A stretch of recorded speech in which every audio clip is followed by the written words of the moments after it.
Los elegidos son el resultado de una segunda hibridación en los seres humanos, una hibridación especial con más genes de los Elohim que el otro que vino antes. En la Biblia se describe este evento en el famoso doble Génesis. Esta segunda hibridación también es llamada por los Elohim perfeccionamiento de la raza. Estos elegidos con más ADN de los Elohim luego se convirtieron en faraones egipcios, emperadores romanos, reyes, hasta llegar a los nobles actuales. Estas personas, a las que les gusta llamarse semidioses, siempre han estado obsesionadas con su composición genética. De hecho, los faraones egipcios incluso llegaron a utilizar el incesto como matrimonio entre hermanos para no diluir su sangre azul, es decir, no diluir sus genes reales. Así también para los nobles, que daban a sus hijos en matrimonio solo a personas de pura sangre azul, de pura sangre real, por tanto con ADN más parecido al de los Elohim. Incluso en la Biblia leemos que los Elohim ordenaron a los elegidos hacer matrimonios entre hermanastros para no diluir el ADN. En Génesis 20:12 leemos: además, en realidad es mi hermana, la hija de mi padre, pero no la hija de mi madre, y ella se convirtió en mi esposa. Ahora estos matrimonios consanguíneos ya no son manifiestos como en el pasado, sino que continúan más discretamente. Es sobre la base de esta sangre azul, también llamada sangre real, que los elegidos siempre han reclamado el derecho de mando y soberanía hacia otros seres humanos, diciendo expresamente que siendo ellos con más genes que dioses, o Dios, según el periodo histórico, tenían derecho a gobernar y ser servidos por toda la humanidad. De este hecho se dice comúnmente mandar por derecho divino. La hibridación significa que los Elohim alteraron un ADN ya existente para formar una población esclava, mientras que en la segunda hibridación alteraron el ADN para formar una élite de poder que podían maniobrar entre bastidores y al hacerlos esclavizar al resto de la población de manera oculta. Sobre el tema de la sangre azul, muchos de los medios de la corporación argumentan que los nobles tenían la piel muy clara, a diferencia de los plebeyos y los campesinos, que estaban continuamente expuestos al sol y no se lavaban. Y eso, por lo tanto, según la explicación del sistema, ya que la piel muy blanca de los nobles dejaba entrever bien las venas azuladas. De ahí nació el término sangre azul. Otra explicación es que en ese momento los nobles gobernantes comían en platos con cubiertos de plata. Esta plata metálica en contacto con los alimentos habría liberado trazas de iones de plata en los alimentos que ingerían los nobles. La plata que ingresa al torrente sanguíneo debería haberle dado un tono azulado a la sangre, pues siempre, según esta otra explicación del sistema, los nobles se distinguían del resto de la población por el color azul de su sangre, obtenido gracias a la cubertería de plata. ¿Qué decir? Estas explicaciones son estúpidas. En ese entonces no eran tontos y sabían muy bien que las venas eran azules para todos. Entre otras cosas, podían ver bien el color de las venas en sus recién nacidos, que tenían la piel limpia y blanca, no bronceada por el sol. Estas personas practicaban el incesto incluso entre parientes cercanos, por lo que si el término derivaba únicamente del factor estético y del color, como en el caso de la plata, ¿por qué querer mantener intactos los genes a toda costa?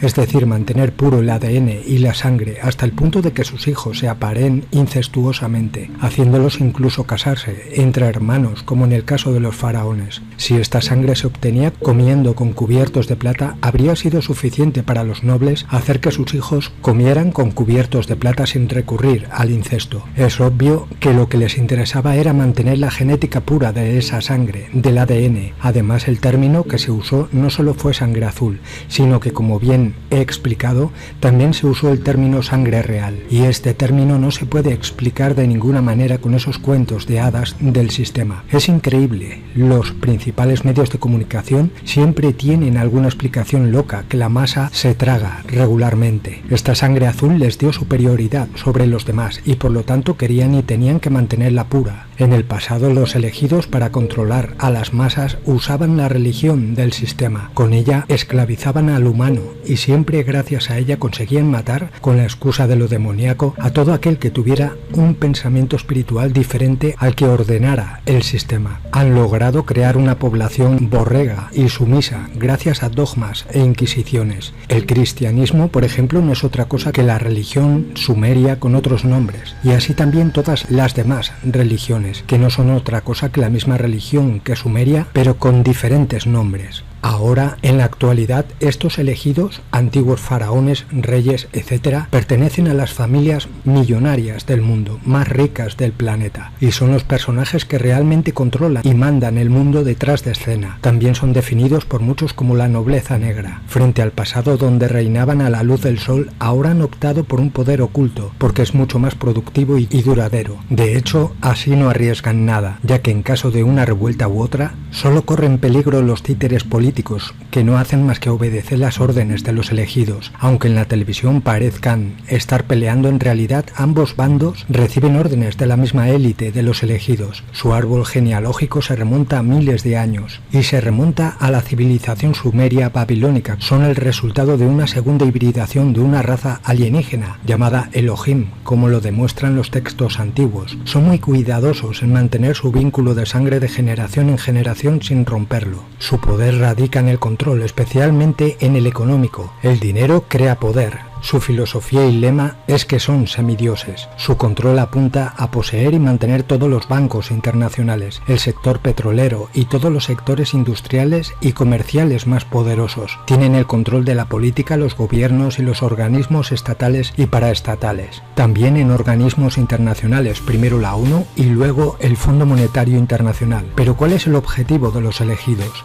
Pues crear un nuevo orden mundial, con un gobierno mundial, un banco central mundial, un ejército global y toda una red de control total sobre las masas. Obviamente ellos mismos conducen a someter al mundo a una nueva esclavitud no física, sino espiritual, y a firmar el plan que los Elohim han establecido. Este proyecto lleva milenios, pero tuvo un auge en la primera mitad del 1700 con la reunión entre el grupo de los sabios de Sion y los Rothschild, fundadores de la famosa dinastía que aún controla el sistema bancario internacional. La reunión condujo a la creación de un manifiesto, los protocolos de los sabios de Sion. Dividido en 24 párrafos, describe cómo subyugar y dominar al mundo con la ayuda del sistema económico, e incluso si los medios del sistema definen estos protocolos como falsos, cualquiera que los lea se da cuenta de lo proféticos y veraces que son. Este sistema bancario internacional servirá para llevar a un pequeño y restringido número de personas al poder absoluto en todo el planeta. Sirve, por tanto, para obtener un poder cada vez más centralizado y fácil de controlar.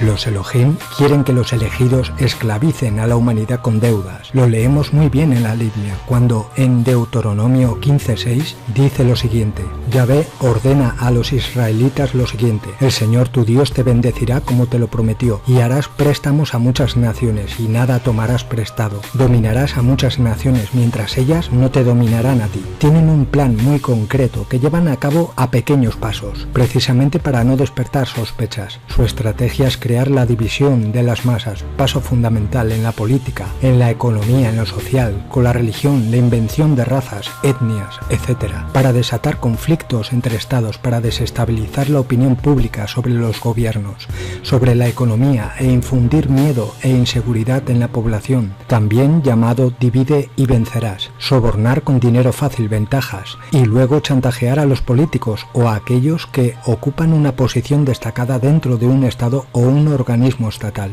Elija al futuro jefe de Estado entre aquellos que son incondicionalmente serviles y sumisos. Tener el control de las escuelas desde el jardín de infancia hasta la universidad, para garantizar que los jóvenes talentos se dirijan a una cultura internacional y se conviertan inconscientemente en parte del sistema. Adoctrinar a la población sobre cómo se puede y no se puede vivir, cuáles son las normas a respetar, los hábitos, costumbres, etc. Infiltrarse en cada decisión importante, mejor a largo plazo, de los gobiernos de los estados más poderosos del planeta. Controlar la prensa, la información en general, creando noticias falsas, emociones falsas, miedo e inestabilidad. Acostumbrar y mantener a las masas a vivir de las apariencias y a satisfacer solo su placer y materialismo, para llevar a la sociedad al más absoluto vacío y superficialidad. En esta etapa, el humano ya no tiene una sana espiritualidad, así que para mantener tal estado de decadencia, de confusión, de agotamiento, hacen que las masas reaccionen buscando un protector